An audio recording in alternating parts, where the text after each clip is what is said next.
ST कामगारांना October 2012 ते February 2013 या 5 महिन्यांचा 7% वाढीव महागाई भत्ता मे 2013च्या वेतनापासून देण्याचा निर्णय घेण्यात आला आहे।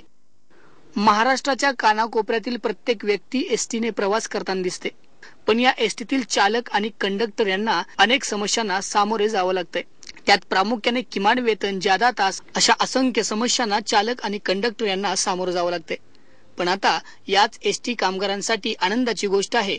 एसटी कामगारांना ऑक्टोबर 2012 ते फेब्रुवारी 2013 या 5 महिन्यांचा 7% वाढीव महागाई भत्ता मे 2013च्या वेतनापासून देण्याचा निर्णय झालाय। महागाई भत्त्याची एकूण 34 कोटी रुपये इतकी रक्कम आहे।